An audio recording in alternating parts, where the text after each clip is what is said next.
Halo sahabatku, selamat datang kembali di channel Kita Bercerita. Kali ini akan menceritakan tentang dihina mertua karena status orang tuaku saat di meja makan. Kubawa mereka ke restoran mewah berbintang. Tiba-tiba ponselku berdering tanpa henti. Puluhan panggilan panik mertua memohon segera pulang karena. Sebelum ceritanya dimulai, silahkan tulis di kolom komentar, dari kota mana saja kalian berasal. Jangan lupa tekan like dan subscribe, agar channel ini bisa berkembang, dan bisa memberikan cerita yang lebih menarik lagi. Makan malam seharusnya menjadi momen yang hangat. Sebuah jembatan untuk merajut kasih sayang antar dua keluarga. Namun, di atas meja mahoni yang mengkilap itu, udara terasa begitu dingin, seolah membeku oleh tatapan tajam Bu Ratna, ibu mertuaku. Aku, Mawar, hanya bisa menundukkan kepala, merasakan jemariku yang sedikit gemetar di bawah meja. Di sampingku, suamiku, Aris, berusaha mencairkan suasana dengan sesekali menyuapkan makanan ke mulutnya, meski aku tahu ia pun merasa terjepit. Jujur saja, Aris, suara Bu Ratna memecah kesunyian dengan nada yang sengaja ditinggikan, seolah ingin memastikan setiap pelayan di restoran mewah berbintang ini mendengar kalimatnya. Ia meletakkan garpunya dengan denting yang cukup keras. Ibu tidak habis pikir. Kenapa kamu memilih wanita yang latar belakang keluarganya seperti ini? Ayah ibunya hanya pedagang pasar kecil yang baunya masih menempel di setiap helaian pakaiannya. Sangat tidak sepadan dengan keluarga kita yang terpandang. Hatiku terasa seperti ditusuk belati. Kata-kata itu kasar, tajam, dan sama sekali tidak pantas diucapkan di tempat umum seperti ini. Orang tuaku memang bukan orang kaya. Mereka mencari nafkah dengan keringat dan kejujuran di pasar tradisional. Sebuah profesi yang selalu kubanggakan karena dari sanalah aku dibesarkan dengan penuh kasih sayang dan prinsip hidup yang teguh.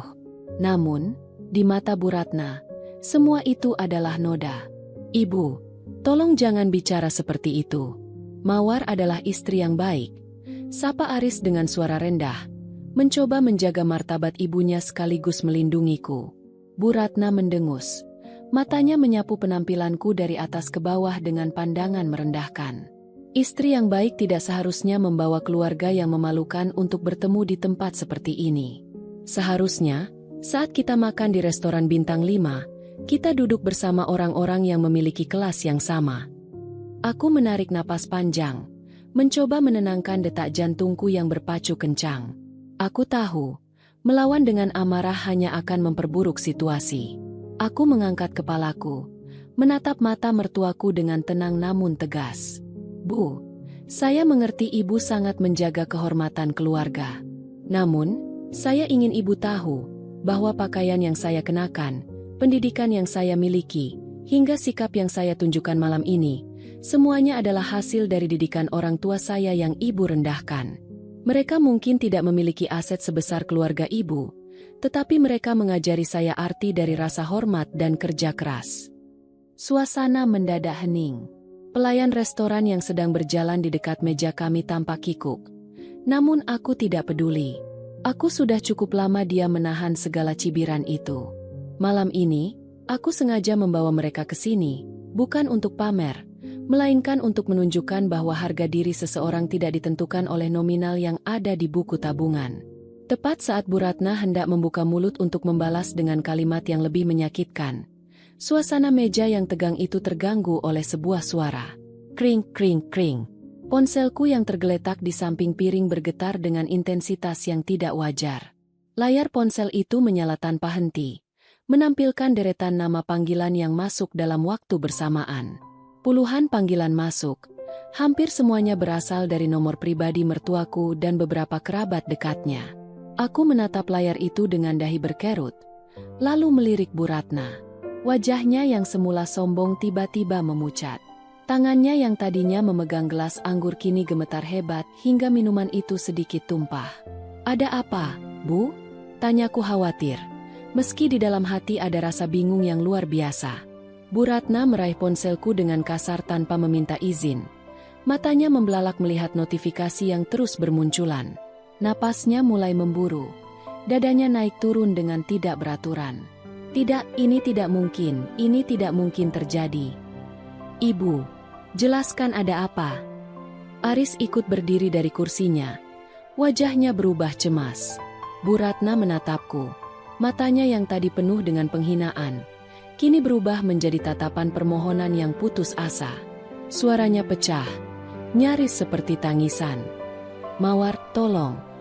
Kamu harus segera pulang sekarang juga. Tolong bantu kami. Semuanya dalam bahaya. Tangannya yang memegang ponsel itu terjatuh ke atas meja dengan bunyi buk yang pelan. Di sana, di layar ponsel yang masih menyala, muncul sebuah pesan singkat yang terbaca jelas olehku dan Aris.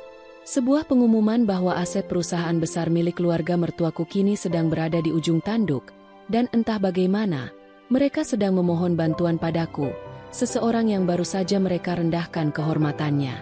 Restoran mewah yang tadinya terasa megah, kini mendadak terasa begitu sempit dan mencekam.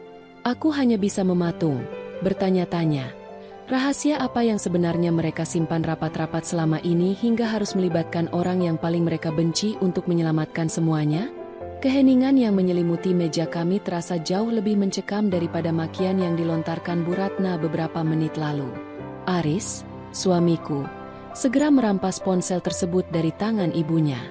Matanya bergerak cepat memindai setiap pesan yang masuk, dan perlahan, raut wajahnya yang tadinya bingung berubah menjadi pucat pasi. Ia menatapku.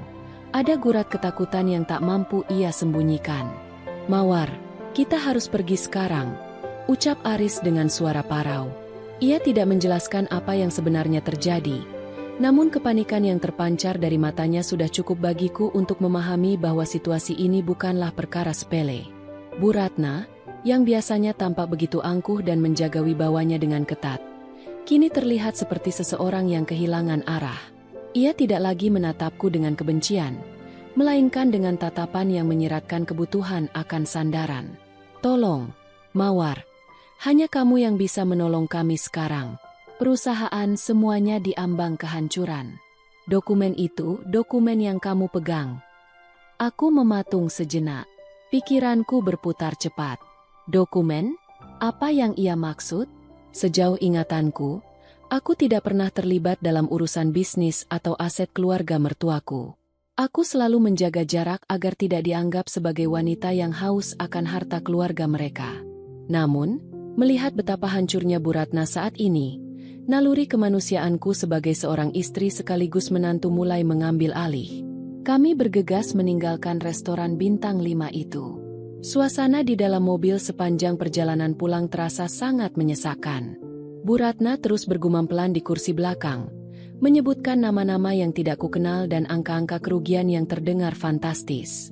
Aku hanya duduk di samping Aris, mencoba menenangkan tangannya yang menggenggam setir dengan terlalu kuat hingga buku-buku jarinya memutih. Setibanya di rumah mewah keluarga mertuaku, suasana sudah berubah total. Beberapa orang berpakaian rapi namun berwajah dingin tampak menunggu di teras. Mereka tampak seperti auditor atau mungkin penasihat hukum. Bu Ratna segera berlari kecil menuju mereka. Namun ia sempat berhenti sejenak, berbalik menatapku dengan mata yang basah. Mawar, maafkan ibu, maafkan segala hinaan ibu tadi, ucapnya dengan suara bergetar. Ibu tidak bermaksud menghina orang tuamu. Ibu hanya panik karena semua ini. Aku menarik napas panjang, mencoba menstabilkan emosiku. Mari kita bicara di dalam, Bu. Kita selesaikan masalah ini dengan kepala dingin. Di ruang kerja besar milik ayah mertuaku yang kini sedang berada di luar kota, aku akhirnya memahami duduk perkaranya. Ternyata, selama ini, Bu Ratna dan keluarga besarnya terlibat dalam pusaran utang yang sangat besar akibat keputusan investasi yang sembrono. Mereka selama ini menutupi kebangkrutan itu dengan gaya hidup mewah dan penampilan yang seolah-olah masih berjaya. Namun, malam ini, tenggat waktu untuk pembayaran utang jatuh tempo, dan seluruh aset yang mereka miliki terancam disita dalam hitungan jam. Yang membuat situasi ini menjadi sangat ironis adalah fakta bahwa satu-satunya orang yang memiliki akses kuasa hukum terhadap aset terakhir yang masih bersih adalah namaku. Tanpa sepengetahuanku, mendiang kakek mertuaku, yang selama ini selalu menyayangiku karena ketulusan hatiku, telah menempatkan namaku sebagai wali amanat atas lahan strategis yang kini menjadi satu-satunya penyelamat mereka. Kamu adalah satu-satunya harapan kami, Mawar. Ucap salah seorang pengacara dengan nada datar. Jika tanda tangan Anda tidak dibubuhkan pada dokumen ini malam ini, seluruh rumah ini dan semua aset yang tersisa akan disita oleh pihak bank sebelum matahari terbit. Aku menatap dokumen di depanku. Lembaran kertas itu terasa begitu berat. Di satu sisi, ada orang-orang yang baru saja menghina martabat orang tuaku di depan umum. Mereka menganggap orang tuaku kotor karena bekerja di pasar. Sementara mereka sendiri ternyata hidup dari kepalsuan yang nyaris menghancurkan mereka. Di sisi lain, aku adalah seorang istri.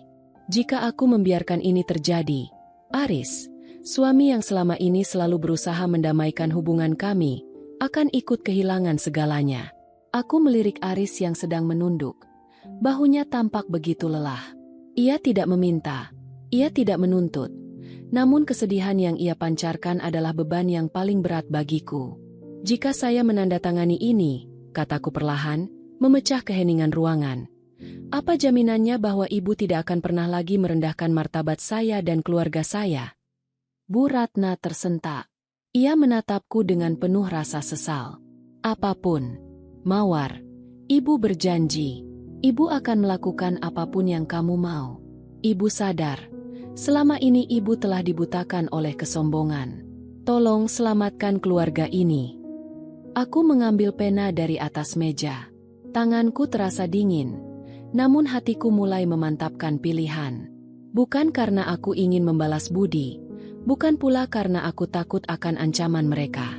Aku melakukannya karena aku ingin menunjukkan kepada mereka bahwa kemuliaan seseorang tidak terletak pada apa yang mereka miliki, melainkan pada kebesaran jiwa mereka saat orang lain membutuhkan bantuan, meskipun bantuan itu diberikan kepada mereka yang pernah melukai. Aku membubuhkan tanda tanganku di sana. Sebuah goresan tinta yang sederhana, namun mampu mengubah nasib sebuah keluarga yang tadi begitu angkuh merendahkanku. Ketika tanda tangan itu selesai, suasana ruangan berubah drastis.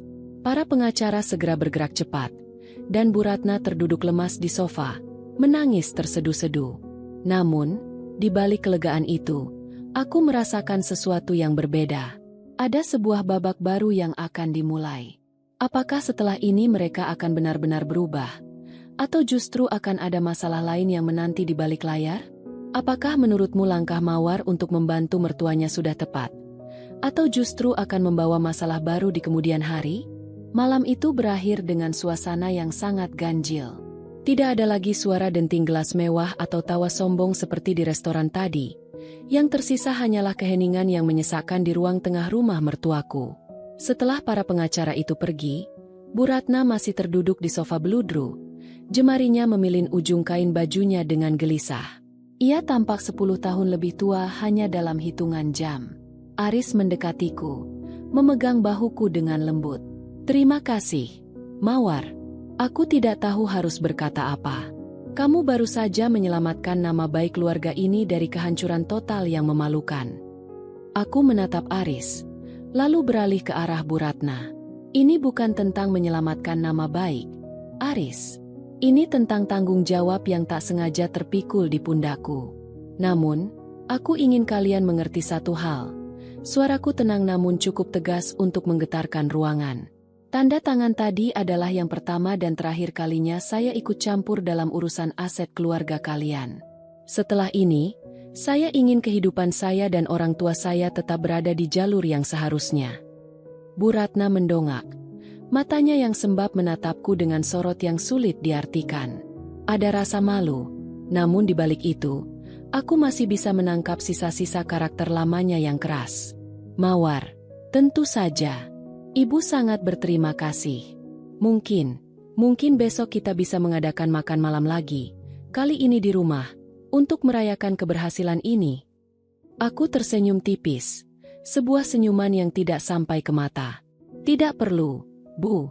Saya lebih memilih menghabiskan waktu dengan orang tua saya di rumah kami yang sederhana. Di sana, kami makan dengan damai tanpa ada yang merendahkan. Malam itu, kami memutuskan untuk pulang. Perjalanan pulang terasa lebih ringan di pundakku, seolah beban yang tidak seharusnya kumiliki telah terangkat. Namun, keesokan harinya, drama sesungguhnya baru saja dimulai. Kabar mengenai penyelamatan aset keluarga mertuaku entah bagaimana bocor ke telinga kerabat jauh dan kolega bisnis mereka.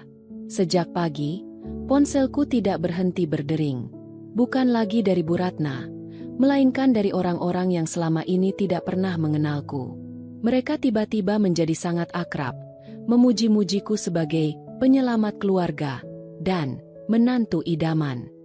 Aku merasa muak. Ini hanyalah wajah lain dari kemunafikan yang selama ini aku hindari. Di tengah keriuhan notifikasi yang masuk, sebuah pesan masuk dari nomor yang tidak kukenal. Isinya singkat namun membuat darahku membeku. Tanda tanganmu sangat berharga, Mawar. Tapi apakah kamu tahu apa yang sebenarnya kamu lepaskan untuk menyelamatkan mereka?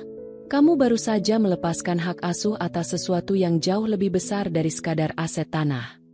Aku tertegun. Jantungku berdegup kencang. Apa maksudnya? Aku segera membuka kembali salinan dokumen yang sempat kusempatkan untuk difoto tadi malam. Aku membolak-balik setiap lembar, mencari klausul yang mungkin terlewat. Di lembar terakhir, di bagian catatan kaki dengan huruf yang sengaja dibuat kecil, tertulis sebuah poin tentang pengalihan kewenangan mutlak atas pengelolaan yayasan sosial yang kakek mertuaku dirikan. Yayasan yang selama ini menjadi sumber kehidupan bagi ratusan anak yatim dan panti jompo. Ternyata, dengan menandatangani dokumen tersebut, aku tidak hanya menyelamatkan tanah mereka, tetapi juga secara tidak langsung memberikan mereka kendali penuh atas yayasan yang seharusnya menjadi hak kelola mandiri. Aku merasa dikhianati. Mereka menggunakan kepanikan sebagai senjata untuk menipuku agar menyerahkan sesuatu yang begitu suci. Aris yang baru saja bangun tidur melihatku terduduk di meja makan dengan wajah pucat. Mawar, ada apa? Kamu kelihatan tidak sehat. Aku menyodorkan ponselku padanya, menunjukkan isi pesan tersebut dan poin dalam dokumen yang baru kusadari. Aris membaca dengan teliti, dan perlahan, wajahnya yang tadi tenang berubah menjadi kemarahan yang meluap. Ia meremas kertas di tangannya hingga kusut. Ibu, dia melakukan ini. Suara Aris bergetar hebat. Dia tahu aku sangat menghargai yayasan itu. Dia tahu bahwa kakek memberikan itu padamu agar yayasan itu tidak jatuh ke tangan mereka yang serakah. Aris. Aku menahan tangannya agar tidak pergi menemui ibunya dengan emosi yang meledak. Jika kita menyerang sekarang, mereka hanya akan memutarbalikkan fakta. Mereka akan bilang bahwa kitalah yang haus harta. Kita harus cerdas. Rasa sakit hati mulai bercampur dengan api dendam yang membara. Aku bukan lagi mawar yang mudah ditindas. Jika mereka ingin bermain kotor, maka aku harus menggunakan cara yang lebih halus namun mematikan. Aku teringat pada semua bukti komunikasi yang kusimpan sejak awal menikah. Termasuk rekaman saat Bu Ratna menghina orang tuaku di restoran kemarin. Aku bangkit dari kursi. Aris, aku butuh bantuanmu. Jangan hubungi ibumu dulu. Kita akan bermain sesuai aturan mereka, tapi dengan bidak catur yang sudah aku siapkan sendiri. Aku melangkah menuju laptopku, membuka berkas-berkas yang selama ini kurahasiakan. Mereka mengira aku hanyalah menantu yang naif. Namun mereka lupa bahwa aku adalah wanita yang dibesarkan di pasar, tempat di mana setiap orang harus tahu caranya bertahan hidup dan membalas setiap perbuatan dengan kecerdikan. Mawar, apa yang akan kamu lakukan? Tanya Aris dengan nada cemas namun penuh harap. Aku akan mengambil kembali apa yang seharusnya menjadi hak orang-orang yang membutuhkan, dan aku akan memastikan Bu Ratna merasakan harga dari setiap penghinaan yang ia lontarkan. Jawabku mantap. Di luar jendela, matahari mulai terik, seakan menjadi saksi bahwa hari ini, Mawar yang lembut telah berubah menjadi seseorang yang tak akan membiarkan kebenaran diinjak-injak oleh keserakahan. Permainan baru saja dimulai, dan kali ini, akulah yang akan memegang kendalinya. Menurutmu, langkah apa yang paling tepat dilakukan Mawar untuk mengambil kembali hak yayasan tersebut tanpa harus menghancurkan hubungan pernikahannya dengan Aris? Aku menghabiskan waktu berjam-jam menatap layar laptop, menyusun serpihan bukti yang selama ini terkumpul layaknya menyusun puzzle yang rumit. Aris duduk di sampingku, diam, membiarkanku mengendalikan segalanya. Ia tahu, kepercayaannya padaku adalah hal terakhir yang ia miliki setelah mengetahui kelicikan ibunya sendiri. Aris, aku memecah kesunyian, menunjuk ke arah baris-baris kode transaksi dalam dokumen yayasan yang baru saja berhasil kuakses melalui sistem digital yang terintegrasi. Ibu tidak hanya menginginkan aset tanah itu. Lihat ini. Dia melakukan pengalihan dana yayasan ke rekening pribadi perusahaan yang sedang terancam bangkrut. Ini bukan lagi sekadar keserakahan. Ini tindakan kriminal. Aris menatap layar dengan mata terbelalak. Ia menutup mulutnya dengan tangan, seolah menahan teriakan kecewa. Bagaimana dia bisa setega itu? Yayasan itu adalah warisan kakek untuk kesejahteraan orang banyak, bukan untuk menutupi kesalahan finansialnya. Karena dia merasa bahwa segala sesuatu yang ada di lingkup keluarga kalian adalah miliknya. Jawabku dingin. Termasuk hidup kita, masa depan kita, dan bahkan kebaikan hati kita.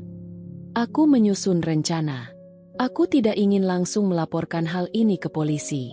Itu akan memicu skandal besar yang akan menghancurkan nama baik Aris juga. Sesuatu yang tidak pernah aku inginkan. Aku butuh cara yang lebih elegan untuk membuat Bu Ratna mengakui perbuatannya di depan orang-orang yang selama ini ia puja. Para kolega bisnisnya yang sombong itu. Keesokan harinya, aku berpura-pura tidak tahu apa-apa. Aku bertindak sebagai menantu yang patuh. Aku menelepon Bu Ratna, mengajak mereka makan siang di sebuah hotel berbintang yang sering menjadi tempat pertemuan para investor papan atas. Bu Ratna, yang merasa sudah memenangkan segalanya, menyambut ajakan itu dengan penuh percaya diri. Ia bahkan sempat menyindir melalui telepon. Wah, akhirnya kamu sadar siapa yang harus kamu layani, Mawar. Aku hanya tersenyum tipis di balik telepon. Tentu saja, Bu. Saya hanya ingin merayakan keberhasilan keluarga kita kemarin. Di restoran hotel tersebut, aku sudah mengundang beberapa tokoh kunci dalam Dewan Pengawas Yayasan, orang-orang yang sangat dihormati dan jujur. Mereka duduk di meja terpisah, tidak jauh dari tempat kami. Aku juga telah memastikan bahwa setiap gerak-gerik dan percakapan di meja kami akan terekam dengan jelas oleh sistem yang sudah kusiapkan. Saat makan siang berlangsung, Bu Ratna mulai menunjukkan tabiat aslinya. Ia kembali membicarakan soal kelas sosial, dan betapa beruntungnya aku menjadi bagian dari keluarganya. Ingat Mawar, posisi yang kamu miliki sekarang adalah hasil dari kemurahan hati ibu, katanya sambil menyesap teh mahalnya. Jika kamu tidak menandatangani dokumen itu, orang tuamu di pasar mungkin akan kehilangan segalanya sekarang karena utang kita yang melilit. Aku memancingnya lebih jauh. Tapi Bu, apakah dana yayasan yang digunakan untuk menutupi utang itu aman? Saya dengar yayasan sedang kesulitan dana.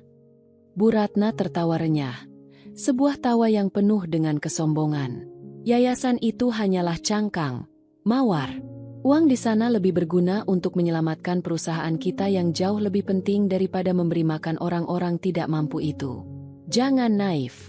Di dunia bisnis, yang kuat akan memakan yang lemah. Dan yayasan itu hanyalah instrumen. Aris yang duduk di depanku tampak gemetar menahan amarah. Namun, aku memberikan isyarat agar ia tetap tenang. Aku menatap langsung ke arah meja Dewan Pengawas Yayasan, memastikan mereka mendengar setiap kata yang baru saja diucapkan Bu Ratna dengan begitu pongah. Jadi, ibu mengakui bahwa ibu menggunakan dana anak yatim untuk kepentingan pribadi. Tanyaku dengan suara yang sengaja kutinggikan agar terdengar ke meja sebelah. Bu Ratna tidak menyadari kehadiranku bersama para pengawas tersebut. Ia justru mencondongkan tubuh, berbisik dengan nada meremehkan. Tentu saja, dan tidak akan ada yang tahu. Kamu sendiri yang sudah menandatangani pengalihan kuasanya, bukan? Kamu sudah menyerahkan segalanya padaku. Kamu hanya pion, Mawar. Pion yang berguna untuk menyelamatkan ratu. Saat itulah, para dewan pengawas berdiri dari kursi mereka. Mereka berjalan mendekati meja kami dengan wajah murka. Salah satu dari mereka, Pak Dharma, seorang pria tua yang sangat dihormati, menatap Bu Ratna dengan tatapan yang menghancurkan kepercayaan diri wanita itu dalam sekejap. Ternyata seperti ini kelakuan orang yang selama ini mengelola amanat almarhum kakek. Suara Pak Dharma menggema di ruangan tersebut. Wajah Bu Ratna berubah pucat pasi. Ia menoleh ke sekeliling, baru menyadari bahwa ada saksi kunci di balik setiap kata yang ia ucapkan. Ponsel yang diletakkan di atas meja kini menunjukkan indikator perekaman yang masih aktif. Ia terkesiap, mencoba meraih ponsel itu. Namun aku lebih cepat. Ibu bilang saya pion. Tanyaku sambil berdiri, menatapnya tegak. Pion mungkin memang kecil, Bu. Tapi jika ia sampai di ujung papan catur, ia bisa berubah menjadi ratu. Dan hari ini, pion itu sudah sampai di sana. Bu Ratna mencoba membela diri, namun bukti-bukti digital yang sudah kusiapkan, termasuk bukti transfer yang ia buat, muncul di layar besar ruang pertemuan yang secara otomatis terhubung dengan sistem presentasi hotel. Rupanya, tanpa ia sadari, aku telah meretas akses sistemnya melalui perangkat yang ia gunakan untuk mengurus yayasan tersebut. Situasi menjadi sangat kacau. Para kolega bisnis yang berada di ruangan itu mulai berbisik-bisik, memandang Bu Ratna dengan rasa jijik. Reputasi yang ia bangun dengan kebohongan selama puluhan tahun kini runtuh dalam hitungan menit. Aris bangkit berdiri, menatap ibunya dengan tatapan penuh luka. Ibu, aku selama ini mengira ibu adalah wanita yang menjunjung tinggi kehormatan. Ternyata, kehormatan itu hanyalah topeng untuk menutupi sifat asli ibu yang jauh lebih hina daripada apa yang ibu tuduhkan pada orang tua Mawar. Bu Ratna terdiam. Ia tak lagi mampu mengeluarkan kata-kata. Ia hanya bisa menatap sekeliling dengan mata yang kosong. Dunia mewahnya baru saja meledak di depan matanya sendiri. Aku memutar tubuh, mengajak Aris keluar dari ruangan itu. Kami meninggalkan Bu Ratna yang kini harus menghadapi konsekuensi dari perbuatannya sendiri. Di luar, udara terasa jauh lebih segar. Namun, aku tahu ini bukan akhir. Masih banyak hal yang harus diperbaiki, terutama menyangkut yayasan yang harus segera kubersihkan namanya. Aris menggenggam tanganku erat. Apa yang akan terjadi setelah ini, Mawar? Aku menatap langit sore yang mulai memerah. Yang terjadi adalah kebenaran, Aris. Dan kebenaran selalu punya cara untuk menemukan jalannya, tidak peduli seberapa tebal topeng yang menutupi wajahnya. Bagaimana menurutmu? Apakah tindakan Mawar mengungkap kejahatan mertuanya secara terbuka di depan umum sudah cukup memberikan efek jera? Atau justru akan menimbulkan konflik keluarga yang lebih besar di kemudian hari? Keheningan di dalam mobil saat perjalanan pulang terasa berbeda kali ini. Tidak ada lagi ketegangan yang menyesakkan dada seperti hari-hari sebelumnya. Aris menyetir dengan tenang, meski sesekali ia menghela napas panjang, menatap jalanan yang basah setelah hujan sore tadi. Aku hanya menatap keluar jendela, membiarkan pikiranku berkelana memikirkan nasib yayasan yang kini berada di persimpangan jalan. Tepat saat kami sampai di halaman rumah, ponselku kembali bergetar. Kali ini bukan panggilan panik atau ancaman dari orang asing, melainkan sebuah pesan dari Pak Dharma, Ketua Dewan Pengawas Yayasan. Beliau memintaku untuk segera melakukan pertemuan formal keesokan paginya guna membahas restrukturisasi manajemen. Aris, panggilku pelan saat kami sudah berada di ruang tamu. Besok pagi, aku harus menemui Pak Dharma. Aku tidak ingin kamu merasa tersinggung, tapi aku akan mengambil alih kepemimpinan yayasan secara sementara. Aku harus memastikan setiap rupiah yang disalahgunakan dikembalikan dan dialokasikan tepat sasaran. Aris menoleh, menatapku dengan sorot mata yang penuh kebanggaan dan sedikit rasa sesal. Lakukan, Mawar. Kamu tidak perlu merasa harus meminta izin dariku. Aku justru merasa malu karena selama ini aku terlalu buta untuk melihat apa yang dilakukan ibu.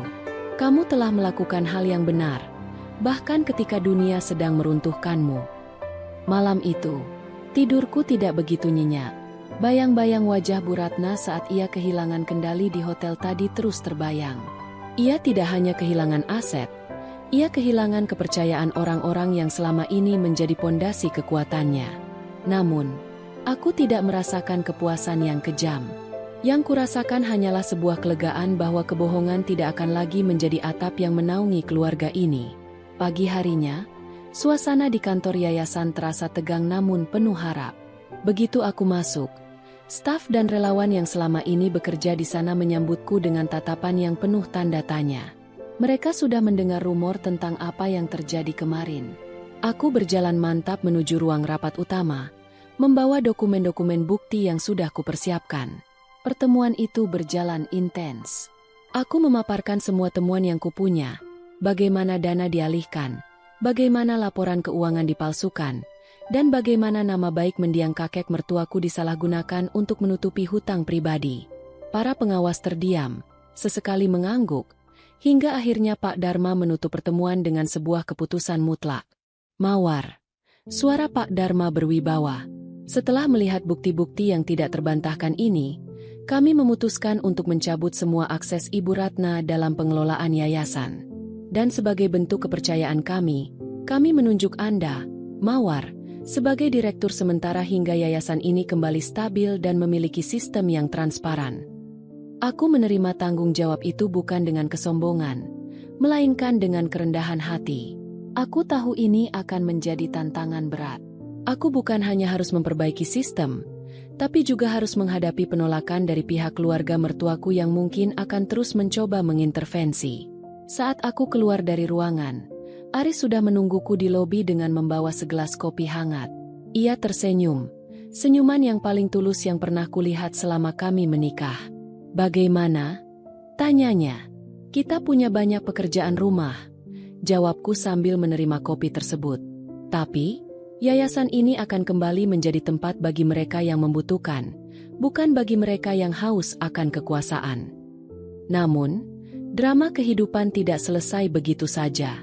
Saat kami hendak melangkah menuju parkiran, sebuah mobil mewah berhenti dengan rem yang berdecit keras tepat di depan kami.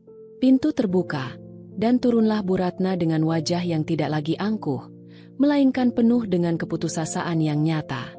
Ia berlari kecil ke arah kami, mengabaikan tatapan para staf yayasan yang ada di sekitar. "Mawar, Aris," panggilnya dengan suara yang pecah. Ia tampak berantakan, jauh berbeda dari sosok wanita yang selalu tampil sempurna di depan publik. Ia berdiri di hadapan kami, napasnya memburu. "Mawar, tolong jangan lakukan ini. Jika yayasan ini diambil alih, maka semua kejahatan finansial Ibu akan terbongkar ke pihak kepolisian. Tolong, Ibu mohon, cabut laporan atau bukti-bukti itu. Ibu akan memberikan apapun." Aku menatapnya dengan tenang. Tidak ada kemarahan lagi di hatiku, hanya rasa prihatin yang mendalam melihat betapa hancurnya seseorang yang sebelumnya selalu menaruh martabat di atas segalanya. "Bu, saya tidak melaporkan Ibu ke polisi. Saya hanya mengembalikan yayasan ini ke jalur yang seharusnya. Jika ada pihak berwajib yang datang, itu adalah konsekuensi dari apa yang sudah terjadi sebelumnya, bukan karena saya ingin membalas dendam." "Tapi Mawar," Bu Ratna mulai menangis, sebuah pemandangan yang tak pernah kubayangkan sebelumnya. "Ini akan menghancurkan nama keluarga kita." "Keluarga tidak hancur karena kejujuran, Bu," sela Aris dengan nada tegas. "Keluarga justru hancur karena kebohongan yang dirawat selama bertahun-tahun. Ibu harus belajar untuk menghadapi kenyataan. Mulai hari ini, Mawar adalah pemimpin yang akan memperbaiki kekacauan yang Ibu buat. Dan saya akan mendukungnya, bukan mendukung kebohongan Ibu lagi." Bu Ratna tertegun. Ia menatap Aris, lalu menatapku. Untuk pertama kalinya, ia tidak memiliki kata-kata untuk membela diri. Ia perlahan mundur, bahunya merosot, seolah beban ribuan kilogram baru saja menindihnya. Ia berbalik dan kembali ke mobilnya, pergi meninggalkan kami dengan perasaan yang campur aduk. Aku menggenggam tangan Aris. Kami tahu, hari-hari ke depan tidak akan mudah. Akan ada banyak tekanan, kritik, dan mungkin serangan balik dari pihak-pihak yang dulu diuntungkan oleh sistem lama. Namun, aku merasa jauh lebih kuat. Aku adalah Mawar, wanita yang dibesarkan dari kerja keras di pasar tradisional, dan aku memiliki prinsip yang tidak bisa dibeli dengan kekayaan manapun. "Apakah kita sudah selesai, Mawar?" tanya Aris saat kami berjalan pulang. "Belum, Aris," jawabku menatap Cakrawala. "Ini justru baru saja dimulai. Membangun sesuatu dari puing-puing jauh lebih sulit daripada menghancurkannya. Tapi aku siap." Aku kembali memikirkan orang tuaku di pasar. Mereka pasti bangga, bukan karena aku menjadi orang besar yang memiliki yayasan, melainkan karena mereka tahu anak gadis mereka tidak pernah menjual harga diri dan tetap berpegang teguh pada nilai kejujuran yang mereka ajarkan sejak aku kecil. Menurutmu, apakah keputusan Mawar untuk tetap tegar dan memegang kendali atas yayasan tersebut merupakan langkah terbaik untuk masa depan pernikahannya dengan Aris? Ataukah ia seharusnya membiarkan orang lain yang mengambil alih agar ia bisa hidup tenang? Menjadi nahkoda baru bagi sebuah yayasan yang baru saja diguncang skandal bukanlah perkara mudah. Selama beberapa minggu berikutnya, hidupku benar-benar berubah menjadi deretan angka, dokumen audit, dan pertemuan tak berujung dengan para donatur yang awalnya ragu namun kini mulai menaruh harapan kembali. Aku sering pulang larut malam, dengan mata yang perih karena terlalu lama menatap layar komputer dan pikiran yang tak henti-hentinya memikirkan strategi pemulihan. Namun, di tengah kesibukan yang menyita energi itu, aku menemukan satu kebahagiaan kecil yang tak ternilai. Aku semakin memahami makna kekuatan yang sesungguhnya. Kekuatan bukan berasal dari berapa banyak uang yang kita miliki, melainkan dari kejernihan pikiran saat badai menerjang. Suatu sore, saat aku sedang menata ulang berkas-berkas lama di ruang arsip, Aris datang membawakan makan malam sederhana. Ia tidak lagi menuntutku untuk selalu tampil sempurna atau mendampinginya ke acara-acara sosial yang penuh kepalsuan. Ia justru menjadi rekan kerja yang paling bisa diandalkan. "Kamu tahu, Mawar," ucapnya sambil membuka bungkusan makanan.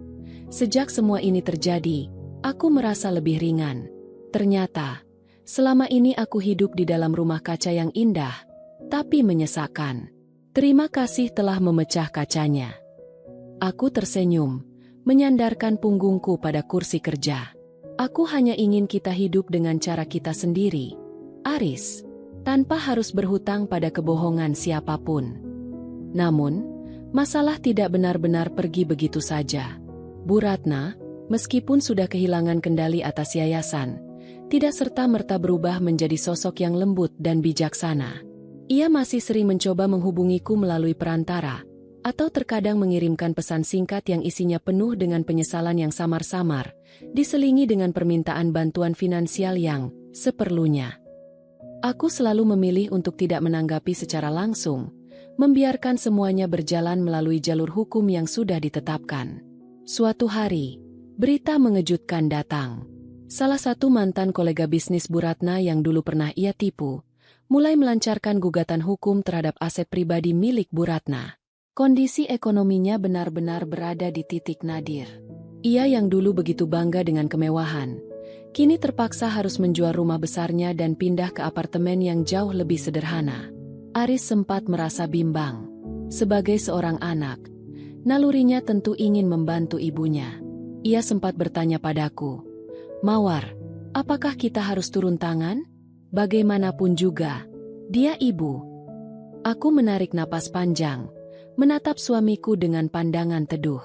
"Aris, membantu ibu itu kewajiban. Tapi membantu ibu untuk menutupi kesalahan yang merugikan orang lain adalah hal yang berbeda. Kita bisa membantunya untuk hidup layak, menyediakan kebutuhan dasarnya, tapi kita tidak boleh membiarkan dia kembali ke pola hidup yang penuh tipu daya. Jika kita melakukannya, kita sama saja sedang menghancurkannya untuk kedua kalinya." Aris terdiam, lalu mengangguk paham. Keputusan itu mungkin terasa kejam bagi sebagian orang, namun bagi kami, itu adalah bentuk kasih sayang yang paling nyata. Kami memutuskan untuk memberikan dukungan finansial yang cukup bagi Bu Ratna untuk menjalani hidup yang sederhana dan tenang, namun dengan syarat ia harus menarik diri sepenuhnya dari urusan bisnis dan belajar untuk menghargai hidup yang jujur. Hari itu, aku memutuskan untuk mengunjungi pasar tradisional, tempat orang tuaku masih berjualan. Aku rindu suasana di sana, aroma rempah-rempah, suara tawar-menawar yang riuh, dan kehangatan tulus dari orang-orang yang bekerja dengan tangan mereka sendiri. Saat aku berjalan menyusuri lorong pasar yang sempit, aku melihat ibuku sedang melayani pelanggan dengan senyuman yang begitu tulus. Begitu ia melihatku, matanya berkaca-kaca. Ia tidak bertanya tentang harta atau jabatan yang kini sedang kujabat. Ia hanya bertanya, "Mawar, nak, apakah kamu sudah makan? Kamu terlihat jauh lebih kurus dari terakhir kita bertemu." Di saat itulah, tangisku pecah. Semua ketegangan, beban tanggung jawab, dan tekanan yang kurasakan selama berminggu-minggu seolah tumpah seketika. Di pelukan ibuku, aku merasa kembali menjadi Mawar yang sederhana, wanita yang diajarkan untuk tidak pernah merasa malu dengan asal-usulnya.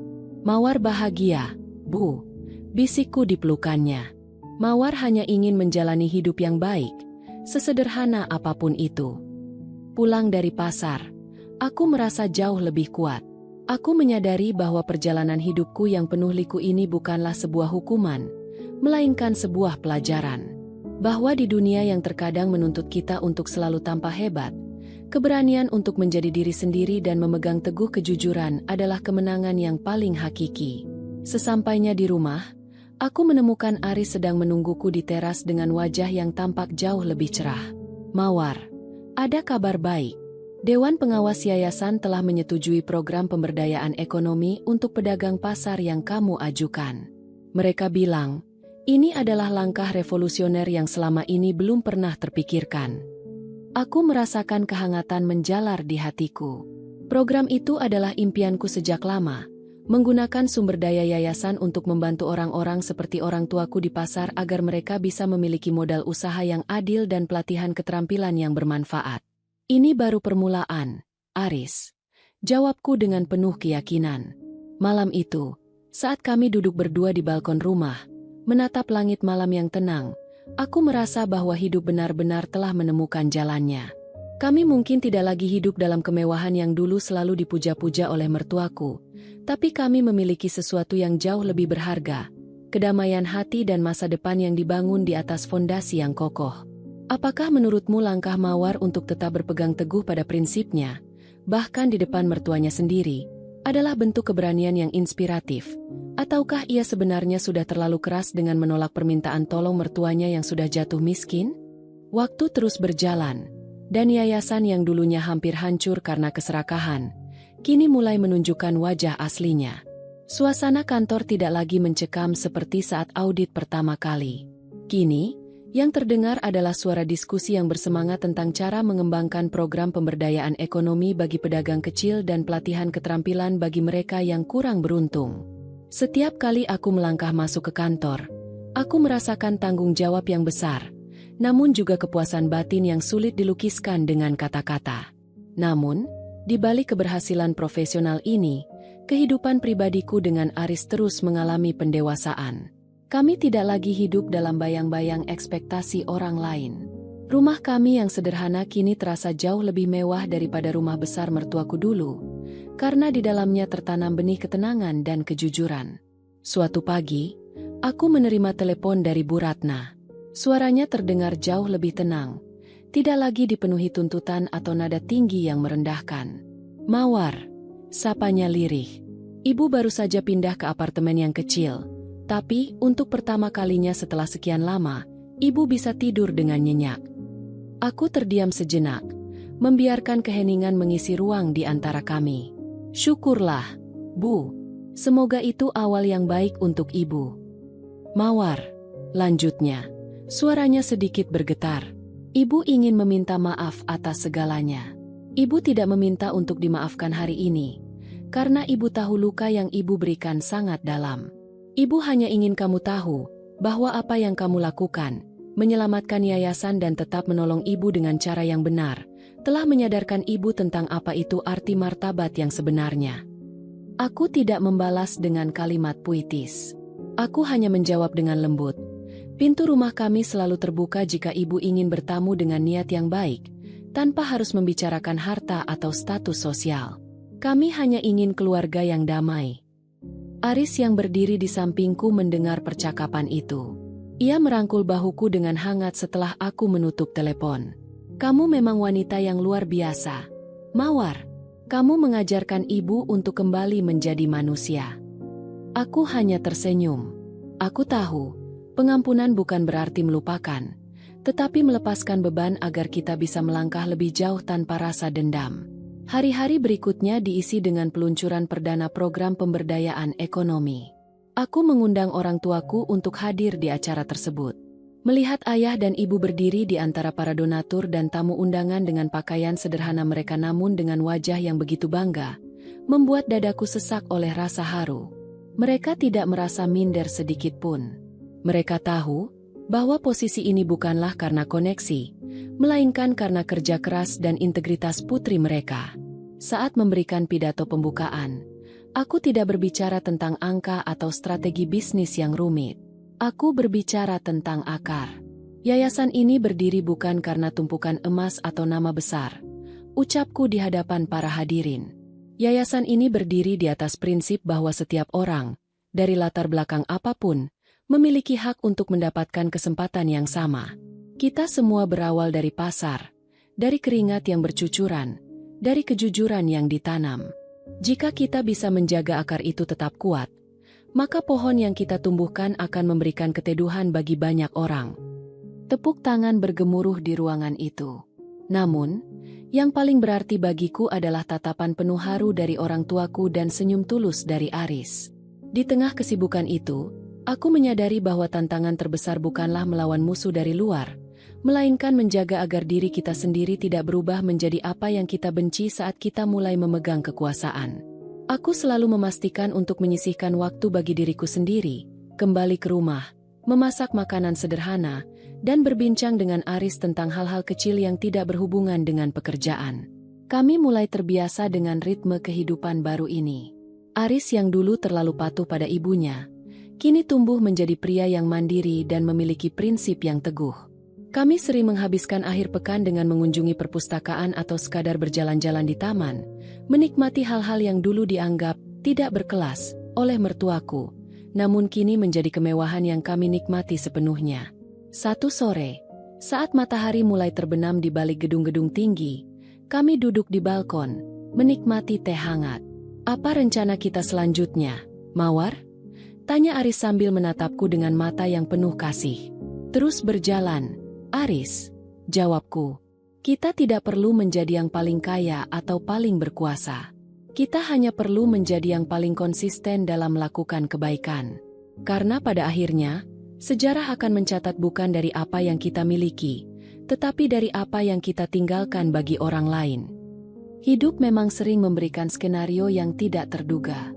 Kita bisa saja memulai sebagai orang yang dipandang sebelah mata, namun dengan keteguhan hati, kita bisa mengubah arah angin. Aku, Mawar, wanita yang pernah dihina karena latar belakang orang tuanya, kini berdiri dengan kepala tegak, tidak karena apa yang ada di saku, tetapi karena apa yang ada di dalam hati. Di kejauhan, lampu-lampu kota mulai menyala, berkelap-kelip seperti bintang di bumi. Aku tahu, di luar sana, masih banyak, Mawar, lainnya yang sedang berjuang dengan hinaan dan tekanan. Semoga kisahku bisa menjadi pengingat bagi mereka bahwa martabat seseorang tidak pernah bisa dibeli, dicuri, atau dihancurkan selama mereka tetap setia pada kejujuran. Cerita ini mungkin belum benar-benar selesai, karena hidup adalah rangkaian bab yang akan terus ditulis setiap harinya. Namun, untuk saat ini, aku merasa bahagia. Kebahagiaan yang sederhana, yang tumbuh dari tanah yang subur bernama kebenaran. Bagaimana perasaanmu setelah melihat transformasi hidup Mawar?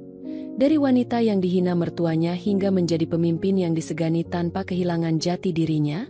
Apakah menurutmu akan ada badai baru yang akan menguji kesetiaan dan prinsip Mawar di masa depan? Waktu bergulir, dan yayasan yang dulunya dipandang sebagai cangkang oleh Bu Ratna, kini telah berubah menjadi pusat harapan yang nyata bagi banyak orang. Sebagai direktur, aku tidak lagi merasa perlu untuk berada di kantor setiap detik. Sistem yang kami bangun bersama para pengawas sudah berjalan secara mandiri dan transparan. Namun, tantangan baru muncul dalam bentuk yang tak terduga, suksesi dan keberlanjutan. Suatu sore di kantor yayasan, Pak Dharma memanggilku untuk sebuah diskusi serius. Beliau meletakkan sebuah map tua di atas meja, yang ternyata berisi dokumen pendirian awal yayasan tersebut oleh kakek mertuaku. Mawar, ucap Pak Dharma dengan nada bicara yang dalam dan penuh pertimbangan. Yayasan ini sekarang sudah stabil di bawah kepemimpinanmu. Namun, kakek suamimu dulu memiliki visi yang jauh melampaui sekadar bantuan dana. Beliau ingin yayasan ini menjadi mandiri secara pendidikan. Beliau ingin ada sebuah pusat pelatihan bagi anak-anak dari pasar tradisional, agar mereka bisa memiliki keterampilan profesional yang diakui. Aku tertegun. Ini adalah impian besar. Jauh lebih besar dari sekadar pemberdayaan ekonomi. Ini adalah tentang mengubah nasib generasi mendatang. Namun, ini membutuhkan komitmen jangka panjang. Mawar, lanjut Pak Dharma. Dan ini juga berarti kita harus siap menghadapi birokrasi yang lebih rumit, serta tekanan dari pihak-pihak yang mungkin tidak suka jika anak-anak dari pasar memiliki kemampuan yang setara dengan anak-anak dari sekolah elit. Aku menatap dokumen itu, membayangkan anak-anak yang selama ini kulihat bermain di sela-sela lapak dagangan orang tuaku di pasar. Mereka memiliki kecerdasan dan semangat yang luar biasa, hanya saja mereka tidak memiliki akses. Saya akan melakukannya, Pak. Jawabku mantap. Ini bukan lagi sekadar tanggung jawab. Ini adalah janji untuk masa depan. Aris, yang kini menjadi pendukung terdepan dalam setiap langkahku, ternyata juga memiliki rencana sendiri. Ia memutuskan untuk melepaskan jabatannya di perusahaan keluarga yang dulu hampir bangkrut itu, dan bergabung denganku untuk membangun pusat pelatihan tersebut. Ia menyadari bahwa kekayaan sejati tidak ditemukan dalam dividen perusahaan, melainkan dalam dampak yang kita ciptakan bagi sesama. Proses pembangunan pusat pelatihan itu tidaklah mudah. Kami harus menghadapi berbagai penolakan, mulai dari warga setempat yang tidak yakin, hingga pihak-pihak yang mencoba menghalangi pembangunan dengan dalih izin bangunan yang dipersulit. Namun, kami belajar banyak dari masa lalu. Kami tidak membalas dengan amarah atau suap. Kami menggunakan transparansi. Kami mengundang warga, tokoh masyarakat, dan bahkan pihak birokrasi untuk melihat langsung rancangan proyek kami. Kami menunjukkan bahwa ini bukan untuk kepentingan pribadi, melainkan untuk masa depan kota ini. Perlahan tapi pasti, dukungan mulai berdatangan. Bahkan, Bu Ratna, yang kini hidup tenang di apartemennya, pernah datang secara diam-diam untuk melihat progres pembangunan. Saat ia melihat kami sedang sibuk dengan para tukang dan arsitek, ia mendekat. Wajahnya tidak lagi penuh dengan kesombongan yang dulu. Ada sebersih rasa haru saat ia melihat anak-anak kecil dari pasar mulai berdatangan untuk melihat lokasi pembangunan. Kalian melakukan hal yang benar, bisiknya saat berpapasan denganku. Kakek dulu memang pernah bercerita tentang impian ini, tapi aku terlalu sibuk memikirkan uang hingga aku melupakannya. Aku hanya tersenyum tipis. Tidak pernah ada kata terlambat untuk memperbaiki kesalahan, Bu. Pusat pelatihan itu akhirnya berdiri megah, bukan karena kemewahan bangunannya, melainkan karena kehangatan orang-orang yang mengisi di dalamnya. Di hari peresmian, aku tidak hanya mengundang para donatur elit, tetapi juga mengundang seluruh pedagang pasar yang ingin datang. Puncak acara adalah saat anak-anak dari pasar tersebut menunjukkan keterampilan yang baru saja mereka pelajari, mulai dari desain grafis hingga manajemen keuangan dasar. Aku menatap mereka dengan bangga, dan mataku berkaca-kaca melihat orang tuaku duduk di barisan depan, tersenyum dengan air mata yang mengalir di pipinya. Di malam hari setelah acara peresmian, Aris dan aku duduk di balkon rumah kami. Tidak ada kemewahan yang berlebihan, hanya suara jangkrik dan lampu kota yang tampak jauh lebih terang dari biasanya. Kita sudah melakukannya, Mawar, ucap Aris sambil menggenggam tanganku. Kita baru saja memulai, Aris, jawabku lembut. Pusat ini akan melahirkan generasi yang tidak akan pernah dihina karena status orang tua mereka. Mereka akan menjadi generasi yang membangun masa depannya sendiri. Aku menyadari satu hal penting malam itu, bahwa dalam perjalanan hidup ini, kita mungkin akan bertemu dengan banyak orang yang mencoba merendahkan kita. Namun, sejauh kita memegang teguh kejujuran dan keberanian untuk berdiri di atas kaki sendiri, tidak ada yang bisa meruntuhkan martabat kita. Aku, Mawar, kini sadar bahwa kekuatanku tidak terletak pada apa yang kubawa ke meja makan mewah, melainkan pada apa yang mampu kuberikan kepada orang lain yang membutuhkan. Kebahagiaan sejati bukanlah tujuan, melainkan cara kita berjalan menuju masa depan yang lebih baik bagi sesama. Satu bab tertutup, dan bab berikutnya mulai terbuka. Aku tidak tahu badai apa yang mungkin akan datang, tapi aku tahu satu hal, aku tidak lagi berjalan sendirian.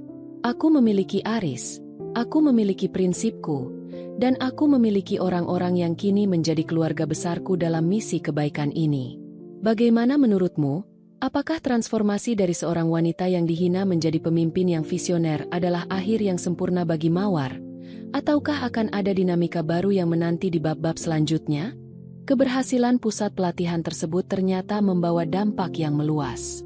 Tidak hanya anak-anak dari pasar yang merasakan manfaatnya, tetapi juga mulai muncul perhatian dari instansi pemerintah dan organisasi internasional. Namun, bersamaan dengan kemajuan tersebut, muncul pula tantangan baru, sorotan publik yang jauh lebih tajam. Seseorang dengan ketenaran yang mendadak, terutama karena latar belakangku yang unik, sebagai menantu dari keluarga terpandang yang kemudian berbalik menjadi pemimpin yayasan mandiri, seringkali menjadi bahan perbincangan. Ada pihak-pihak yang mencoba mencari celah, mencoba menemukan skandal kecil untuk dijatuhkan, atau sekadar ingin mengambil keuntungan dari nama besar yayasan yang kini kami pimpin. Suatu hari, seorang wartawan investigasi dari sebuah media ternama datang menemuiku. Ia membawa daftar pertanyaan yang sangat spesifik tentang dana yayasan, hubungan pribadiku dengan keluarga mertua, dan bahkan mempertanyakan apakah pusat pelatihan ini hanyalah alat politik untuk membersihkan nama keluarga mertuaku. Aku menyambutnya dengan tenang di ruang kerjaku yang sederhana. Aris duduk di sampingku, memberikan dukungan yang tidak kentara namun begitu berarti. "Mawar," tanya wartawan itu, "banyak pihak mempertanyakan, apakah Anda benar-benar tulus menjalankan yayasan ini, atau apakah ini hanyalah bagian dari rencana keluarga untuk kembali menguasai aset melalui pintu yang lebih halus?" Aku tersenyum, bukan senyum sinis, melainkan senyum yang menunjukkan kedalaman pemahaman. "Jika Anda ingin tahu apakah saya tulus, jangan tanya pada saya. Tanya pada anak-anak yang belajar di pusat pelatihan ini. Tanya pada pedagang pasar yang kini memiliki modal usaha dan pelatihan manajemen. Mereka adalah bukti nyata, bukan teori atau skandal yang Anda cari." Aris menambahkan dengan nada tenang namun tegas, "Kami tidak sedang membangun nama keluarga. Kami sedang membangun masa depan bagi orang-orang yang selama ini tidak terlihat. Jika ada yang ingin memeriksa keuangan kami, pintu kami terbuka lebar. Kami tidak memiliki apapun untuk disembunyikan." Wartawan itu tampak terdiam. Ia mungkin sudah terbiasa dengan narasumber yang panik atau mencoba menyuapnya. Namun, di hadapannya, ia menemukan dua orang yang tidak memiliki rasa takut karena mereka berdiri di atas kebenaran. Tak lama setelah pertemuan itu, artikel tersebut terbit. Bukannya menghancurkan reputasi kami, artikel itu justru memuji transparansi dan dedikasi kami. Judulnya begitu membekas di ingatanku. "Mawar, menghapus noda, menanam harapan." Kejadian itu membuatku sadar bahwa dalam perjuangan melakukan kebaikan, badai akan selalu ada. Tapi badai itu tidak untuk menghancurkan, melainkan untuk menguji seberapa dalam akar yang telah kita tanam. Di saat yang sama, hubungan pribadiku dengan Bu Ratna terus menunjukkan kemajuan yang mengharukan. Ia mulai terlibat sebagai relawan di yayasan, bukan sebagai pemimpin atau donatur, melainkan sebagai seseorang yang membantu menyiapkan makanan atau mendampingi anak-anak belajar. Ia melakukan itu dengan kerendahan hati yang luar biasa. Suatu sore, aku menemukan Bu Ratna sedang duduk di taman pusat pelatihan, mendengarkan seorang anak kecil bercerita tentang cita-citanya menjadi seorang guru. Wajah mertuaku tampak sangat damai. Ia tidak lagi mengejar status sosial. Ia telah menemukan kebahagiaan dalam melayani. Aku menghampirinya, membawakan segelas teh hangat. Ibu tampak sangat menikmati sore ini. Bu Ratna menatapku, matanya berkaca-kaca. "Mawar, aku baru menyadari bahwa selama ini aku melewatkan hal yang paling berharga dalam hidup. Aku terlalu sibuk membangun dinding-dinding kemewahan, hingga aku tidak pernah benar-benar merasakan kehangatan sebuah hubungan." Aku duduk di sampingnya. Kami tidak membicarakan masa lalu yang penuh luka. Kami membicarakan masa depan yang sedang kami bangun bersama.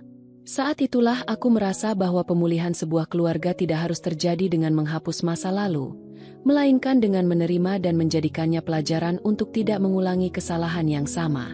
Namun, di balik semua ketenangan ini, aku tahu bahwa hidup adalah sebuah dinamika.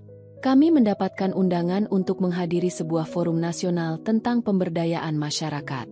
Ini adalah panggung besar. Panggung di mana aku akan berbagi kisah tentang perjuangan kami. Saat aku berdiri di atas podium, menatap ribuan mata yang menanti sepatah kata dariku, aku teringat pada Mawar yang dulu gemetar di meja makan restoran mewah karena dihina. Mawar yang dulu merasa kecil dan tidak berharga. Aku membuka pidatoku dengan kalimat sederhana. Saya tidak berdiri di sini untuk membicarakan keberhasilan. Saya berdiri di sini untuk membicarakan tentang arti keberanian untuk tetap jujur, di tengah dunia yang seringkali menghargai topeng lebih daripada karakter. Suasana ruangan menjadi sangat hening. Aku melihat Aris di barisan depan. Matanya berkaca-kaca. Aku melihat ibuku di sudut ruangan, tersenyum bangga. Dan di sana, di antara para hadirin, aku melihat Bu Ratna yang duduk dengan tenang, bukan sebagai seorang wanita sombong, melainkan sebagai seorang nenek yang bangga melihat menantunya tumbuh menjadi sosok yang luar biasa. Setelah turun dari podium, aku tidak langsung kembali ke rumah. Aku berjalan-jalan di sekitar area konferensi, menikmati udara malam. Aku menyadari bahwa perjalanan ini telah mengubah segalanya.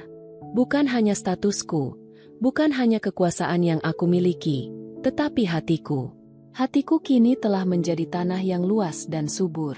Tanah di mana aku bisa menanam benih-benih kebaikan, harapan, dan kejujuran tanpa rasa takut akan badai yang akan datang. Karena aku tahu, selama akarnya kuat, pohon itu tidak akan pernah tumbang. Malam itu, sebelum tidur, aku menatap langit melalui jendela kamar kami yang sederhana. Aku tahu, besok matahari akan terbit lagi, dan akan ada banyak hal baru yang menanti. Tapi satu hal yang pasti, aku siap. Aku adalah Mawar, dan inilah kisahku. Kisah tentang seorang wanita yang memilih untuk menjadi terang di tengah dunia yang terkadang lupa pada kebenaran. Bagaimana menurutmu tentang perjalanan Mawar hingga saat ini? Apakah menurutmu dia sudah sampai pada titik puncak kedewasaannya? Ataukah masih ada pelajaran hidup yang perlu ia temukan di bab-bab berikutnya? Tahun-tahun berlalu seperti hembusan angin yang lembut namun meninggalkan jejak yang mendalam. Pusat pelatihan yayasan kini bukan lagi sekadar bangunan bagi anak-anak pasar. Ia telah berkembang menjadi sebuah ekosistem pendidikan yang diakui secara nasional. Namun, bagiku, keberhasilan yang sebenarnya bukanlah pada penghargaan yang terpajang di dinding kantor, melainkan pada senyum yang kini terpancar dari wajah-wajah mereka yang dulu hampir kehilangan harapan. Pagi itu, aku berdiri di beranda rumah kami yang masih sederhana namun penuh dengan kenangan. Aris datang dari belakang, melingkarkan tangannya di bahuku dengan penuh kasih. Rambut kami mungkin sudah sedikit berubah, namun pandangan kami terhadap dunia masih sama, jernih dan penuh dengan rasa syukur. Apakah kamu pernah membayangkan kita akan sampai di titik ini, Mawar? Tanya Aris pelan. Aku menoleh, tersenyum padanya. Jujur saja, tidak pernah. Aku hanya membayangkan bisa hidup tenang dan jujur. Ternyata, hidup memiliki rencana yang jauh lebih indah daripada yang bisa kubayangkan. Tiba-tiba, ponselku berdering. Itu panggilan dari Bu Ratna. Suaranya terdengar jauh lebih kuat dari biasanya, meski usianya kini sudah tidak lagi muda. Mawar, Aris, Ibu hanya ingin kalian tahu, besok adalah hari ulang tahun Ibu. Ibu tidak ingin pesta mewah. Ibu hanya ingin kalian datang ke apartemen. Kita makan bersama seperti keluarga biasa. Aku dan Aris saling pandang. Ada kehangatan yang menjalar di hatiku. Tentu, Bu, kami pasti datang. Jawabku mantap. Makan malam ulang tahun Bu Ratna keesokan harinya berlangsung sangat sederhana. Tidak ada catering mahal. Tidak ada tamu-tamu kolega bisnis yang palsu. Hanya ada kami bertiga di ruang makan yang kecil, menikmati masakan yang kami siapkan bersama. Bu Ratna tertawa lepas, menceritakan masa mudanya yang dulu ia tutupi dengan kesombongan. Untuk pertama kalinya, aku melihat Bu Ratna bukan sebagai ibu mertua yang menakutkan, melainkan sebagai seorang wanita yang akhirnya menemukan kedamaian batin setelah melewati badai yang panjang. Ibu bersyukur, katanya sambil menatap kami bergantian, karena Tuhan mengirimkan Mawar ke dalam keluarga ini. Tanpa kalian, mungkin ibu sudah tenggelam dalam kesombongan yang menghancurkan diri sendiri. Aku menggenggam tangannya. Kita semua belajar, Bu. Itulah indahnya kehidupan. Setelah pulang dari tempat Bu Ratna, aku dan Aris menyempatkan diri mampir ke pasar tradisional tempat orang tuaku masih berjualan. Meski sudah sepuh, mereka tetap memilih untuk tetap aktif di pasar karena bagi mereka, disitulah rumah dan komunitas mereka berada. Melihat mereka sibuk melayani pelanggan dengan gembira adalah kebahagiaan yang tidak bisa ditukar dengan harta apapun. Ayah merangkulku. Tangannya yang kasar karena bertahun-tahun mencari nafkah kini terasa begitu hangat. Mawar, ayah bangga padamu. Bukan karena kamu direktur yayasan, tapi karena kamu tetap menjadi Mawar yang kami kenal. Wanita yang hatinya tidak pernah berubah. Kata-kata itu menyadarkanku akan satu hal. Puncak dari segala perjalanan ini bukanlah sebuah posisi, melainkan kemampuan untuk tetap menjadi diri sendiri, tetap jujur, dan tetap setia pada akar yang membentuk kita. Beberapa bulan kemudian, aku memutuskan untuk melakukan suksesi di yayasan.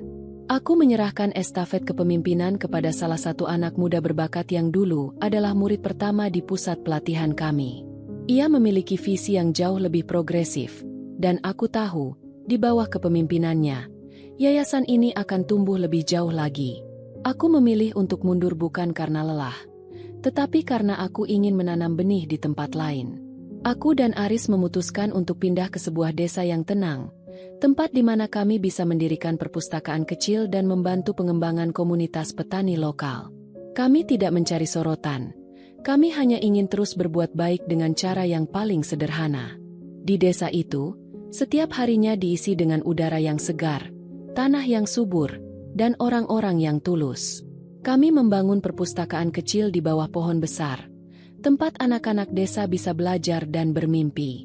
Di sana, aku sering duduk di sore hari, menatap matahari yang terbenam, memikirkan kembali setiap langkah yang telah kulewati.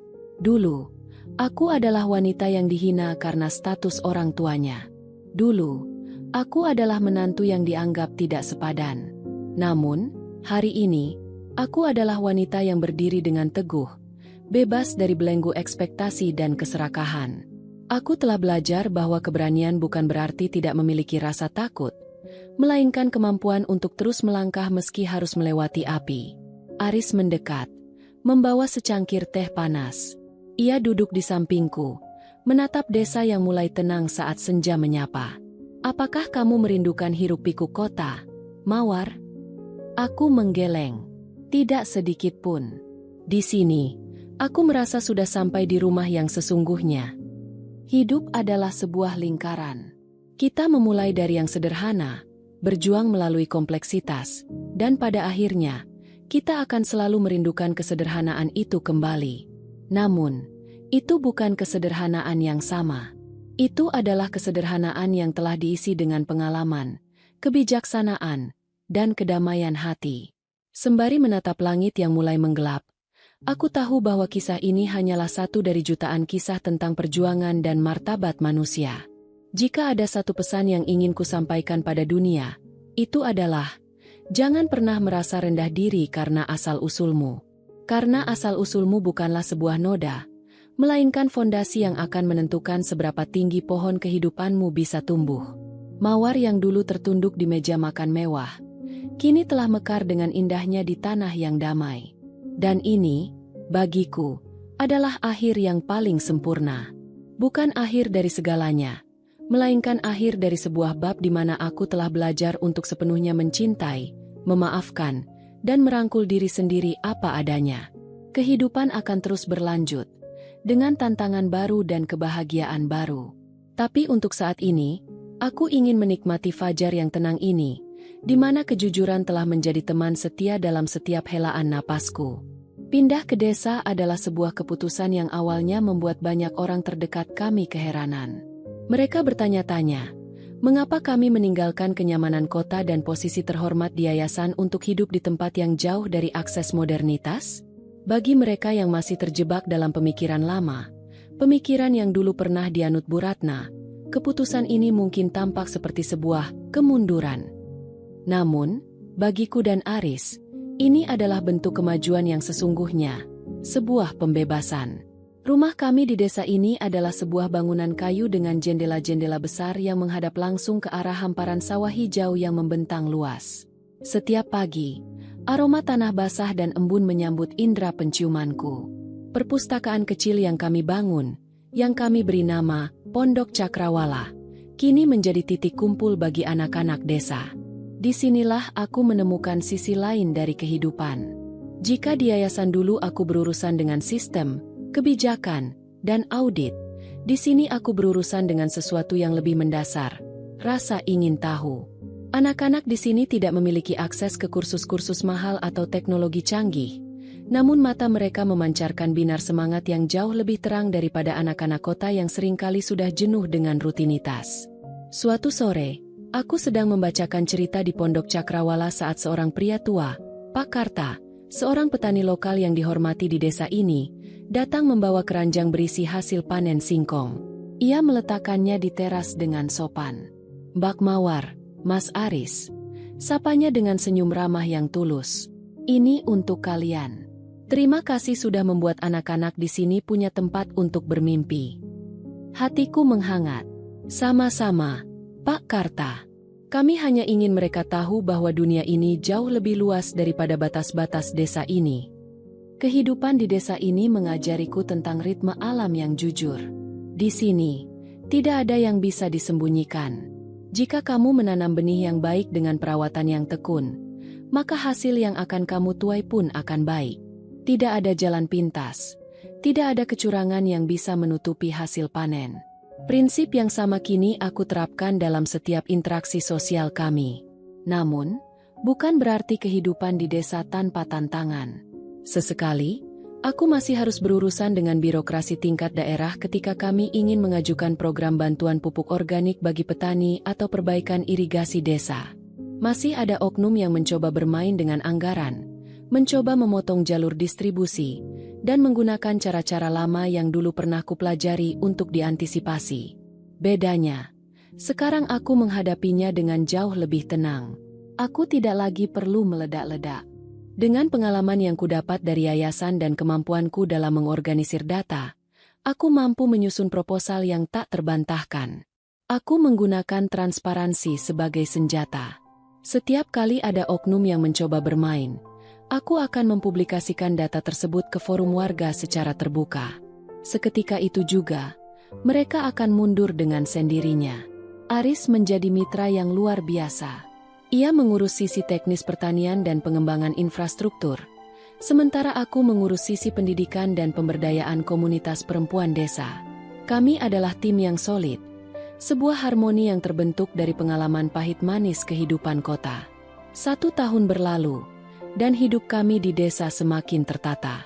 Bu Ratna sesekali berkunjung. Perubahannya benar-benar luar biasa. Ia kini terlihat sangat menikmati hidup yang sederhana. Ia sering membawa bahan-bahan kue untuk diajarkan pada ibu-ibu desa, dan untuk pertama kalinya, ia bisa tertawa tanpa beban. Ia menemukan martabatnya bukan dari apa yang ia miliki, melainkan dari apa yang ia bagikan. Suatu malam, kami duduk bertiga di teras. Langit desa sangat bersih. Bintang-bintang tampak begitu dekat. "Ibu tidak pernah menyangka," ujar Bu Ratna sambil menatap langit, "bahwa kebahagiaan itu justru bisa ditemukan saat kita melepaskan apa yang menurut kita paling berharga. Dulu, ibu merasa kehilangan harga diri jika tidak memakai perhiasan mahal. Sekarang, ibu merasa jauh lebih berharga hanya dengan bisa berbagi resep kue dengan orang-orang di sini." Aku menggenggam tangan mertuaku itu. Karena harga diri kita tidak pernah bergantung pada benda, Bu. Ia bergantung pada bagaimana kita memandang diri kita sendiri di mata orang lain dan di mata Tuhan. Tiba-tiba, Aris menatapku dengan binar di matanya. "Mawar, aku punya ide.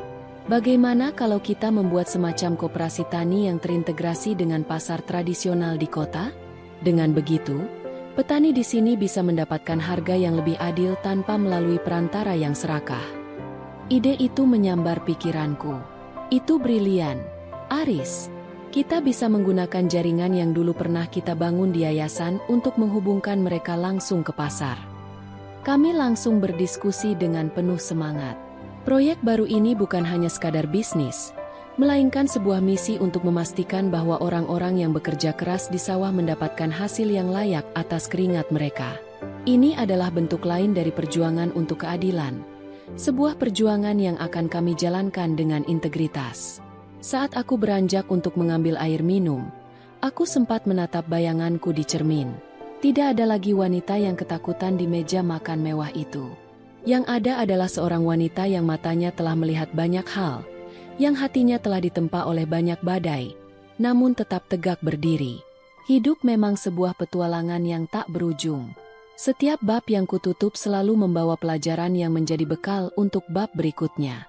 Bab 11 ini bukan tentang akhir dari segalanya, melainkan tentang bagaimana kita bisa terus menabur benih kebaikan di lahan manapun kita ditempatkan. Aku kembali ke teras, bergabung dengan Aris dan Bu Ratna. Kami mulai merancang masa depan desa ini. Dan di bawah cahaya bulan yang tenang, aku menyadari bahwa inilah kebahagiaan yang sesungguhnya. Sebuah hidup yang bermakna, sebuah hubungan yang jujur, dan sebuah masa depan yang dibangun dengan tangan kita sendiri. Mawar yang dulu mungkin pernah merasa layu karena dihina, kini telah tumbuh menjadi pohon yang rindang, yang buahnya bisa dinikmati oleh orang banyak. Dan aku tahu, selama ada cinta dan kejujuran, pohon ini akan terus tumbuh, melewati musim apapun yang datang. Bagaimana menurutmu? Apakah langkah Mawar untuk membangun koperasi petani ini adalah cara terbaik untuk melanjutkan misinya? Atau apakah ada risiko besar yang mungkin muncul dari ambisi terbarunya ini? Tahun demi tahun berlalu dengan kecepatan yang menenangkan. Desa kami, yang dulunya hanyalah titik kecil di peta, kini telah menjadi percontohan koperasi tani mandiri yang sukses. Namun, bagi kami, angka-angka keberhasilan itu hanyalah bonus. Yang paling membahagiakan adalah melihat anak-anak dari Pondok Cakrawala. Anak-anak yang dulu kami bimbing dengan buku-buku bekas. Kini banyak yang telah beranjak dewasa dan melanjutkan pendidikan ke tingkat yang lebih tinggi. Bahkan beberapa di antaranya kembali ke desa untuk membangun tanah kelahirannya sendiri. Namun, di tengah kedamaian itu, waktu tidak pernah berhenti. Kesehatan orang tuaku dan Bu Ratna mulai menurun. Kami membagi waktu dengan penuh perhatian, memastikan mereka mendapatkan kenyamanan dan kasih sayang di masa senja mereka. Satu sore yang cerah, saat matahari perlahan turun ke Cakrawala, aku duduk di samping ibuku di teras rumah. Ia tampak sangat lemah, namun senyumnya masih setegar dulu. Ia menatap ke arah sawah yang sedang menguning, tempat di mana kami sering menghabiskan waktu bersama. "Mawar, nak." Suaranya parau namun penuh ketulusan. "Ayah dan ibu sudah sangat bangga padamu. Dulu, saat kamu sering pulang dengan air mata karena kata-kata mertuamu, ibu hanya bisa berdoa agar kamu tetap kuat.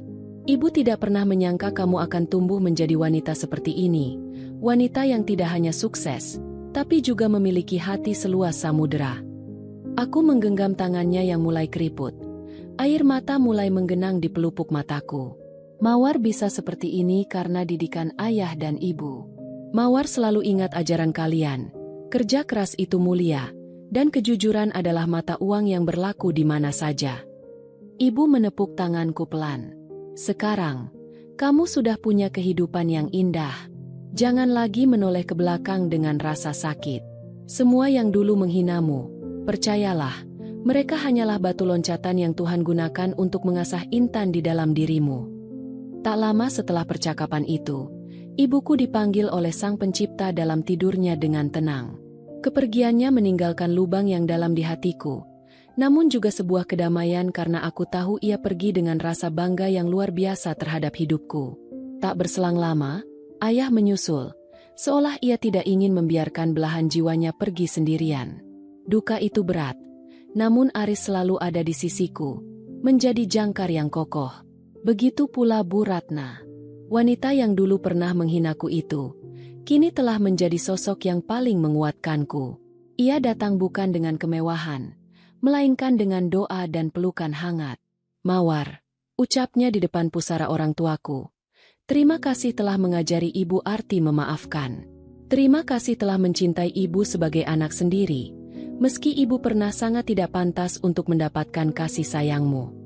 Saat itulah, aku menyadari bahwa lingkaran hidup telah tertutup. Kebencian yang dulu pernah ada telah musnah, digantikan oleh ikatan keluarga yang tulus. Kami telah berhasil mengubah luka menjadi cerita, dan kepahitan menjadi kedewasaan. Tepat 10 tahun setelah kami pindah ke desa, kami mengadakan perayaan kecil di Pondok Cakrawala. Bukan perayaan mewah, melainkan acara syukuran sederhana bersama seluruh warga desa dan anak-anak binaan kami. Aku berdiri di depan mereka, menatap wajah-wajah yang kini bersinar dengan harapan. Aku tidak lagi merasa perlu memberikan pidato yang panjang. Aku hanya ingin mereka tahu bahwa setiap orang, sekecil apapun mereka, memiliki kekuatan untuk mengubah dunia di sekitar mereka. Malam itu, Aris mengajakku pergi ke sebuah bukit kecil di belakang rumah, tempat di mana kami dulu pertama kali bermimpi membangun koperasi. Kami duduk di bawah hamparan bintang yang begitu terang. "Mawar," bisik Aris. Suaranya syarat dengan keharuan. "Terima kasih telah memilihku untuk menemani perjalanan hidup yang luar biasa ini. Terima kasih telah menjadi mawar yang tidak pernah membiarkan dunia ini mengubah kelembutan hatimu." Aku menyandarkan kepalaku di bahunya. Kami menatap desa kami dari ketinggian. Desa yang kini makmur, desa yang dipenuhi tawa anak-anak yang belajar, dan desa yang menjadi saksi bahwa kebaikan selalu menemukan jalannya. "Aris," balasku lirih. "Jika aku harus memilih kembali dari awal, melewati semua hinaan dan air mata itu, aku akan tetap memilih jalan yang sama. Karena tanpa semua luka itu, aku tidak akan pernah menjadi mawar yang sekarang, dan kita tidak akan pernah memiliki hidup yang seindah ini." Aku memejamkan mata, merasakan hembusan angin malam yang membelai wajahku. Aku merasa sangat utuh. Aku bukan lagi wanita yang mendefinisikan dirinya dari apa yang ia miliki di dompet, atau dari nama besar keluarga mertuanya. Aku adalah Mawar, seorang wanita yang tumbuh dari kerendahan hati, mekar dengan kejujuran, dan kini akan menutup hari dengan kedamaian yang tak ternilai. Tuhan telah memberikan cerita yang begitu indah. Dari meja makan yang penuh cemoohan hingga ke balkon desa yang penuh syukur. Ini adalah perjalanan sebuah martabat yang tidak pernah bisa diinjak-injak oleh keserakahan. Di saat itulah, aku tahu bahwa kisah ini sudah sampai di titik akhirnya. Bukan akhir yang membawa kesedihan, melainkan akhir yang membawa cahaya bagi siapapun yang sedang berjuang di luar sana. Bahwa pada akhirnya, yang tersisa hanyalah cinta yang tulus dan nama baik yang bersih. Dan itu, bagiku, adalah warisan paling agung yang pernah ada. Aku menggenggam tangan Aris dengan erat, membiarkan malam menyelimuti kami dalam keheningan yang penuh dengan rasa terima kasih yang tak terhingga. Di bawah langit yang luas, aku sadar bahwa mawar yang pernah hampir layu itu, kini telah menjadi bunga yang abadi di taman kehidupan.